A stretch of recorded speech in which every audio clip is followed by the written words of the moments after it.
यहाँ पे चीज़ें जो हम देखने आए थे जैसे मतलब सस्ती मिल जाएंगी, तो इस हिसाब से हमें वो रेट मिल नहीं सका। समझ लो आप लुंडा ले लें या कोई नई चीज़ ले लें, वो एक ही रेट चल रहा है, इतना ज़्यादा फर्क नहीं आ रहा क्योंकि लुंडा बहुत ज़्यादा महंगा हो गया। पता लगा, आप पहले अगर 1000 रुपया लेकर आते थे तो 2-3 थैलियाँ भर के आपको चीज़ें मिलती थी।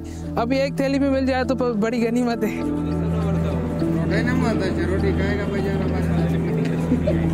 जो बाहर से लंडे का माल आता है ना कंटेनर, उसमें पहले टैक्स नहीं लगाता था, अभी उसमें ऊपर टैक्स लगा हुआ है। कराची में जिधर भी जाए उन लोगों ने माल महंगा कर दिया। क्यों? इसका वजह यही है, वो कह रहे थे आगे से जो लंडे का माल आता है उसमें 8 लाख रुपए टैक्स लग गया, तो हम उधर से ये माल नहीं खरीद सकता क्योंकि हम पैसा देगा ज़्यादा तो माल आएगा।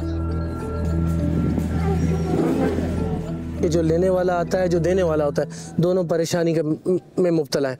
पहले 20,000 रुपये का ये बंडल आता था, अब 45,000 रुपये का बंडल आता है। उस बंडल के अंदर हमें अंदर घुस के ये सेटिंग करनी पड़ती। कस्टमर आता है तो उसको बोलते हैं कि भाईजान इतने का, बोला नहीं यार बहुत महंगा, आप बहुत महंगा दे रहे हैं, पिछले साल तो आपने बहुत सस्ता दिया था, आप महंगा देते हैं। कि बात है कि हमें पीछे से महंगा मिलेगा तो हम भी महंगा देंगे ना।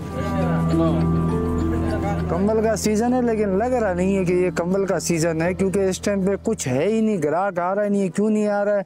महंगाई से परेशान है। लुंडा तो गरीब आदमी पहनता है, अमीर आदमी तो नहीं पहनता है। वो तो क्या नाम है, मॉल में जाके ख़रीदारी करता है, वो तो ब्रांड पहनता है, नया बिल्कुल न्यू पहनता है। अगर लुंडे पे ही टैक्स लगा दिया जाएगा तो गरीब आदमी कहाँ जाएगा? इस मुल्क में वैसे भी गरीबों की कोई परवाह नहीं है।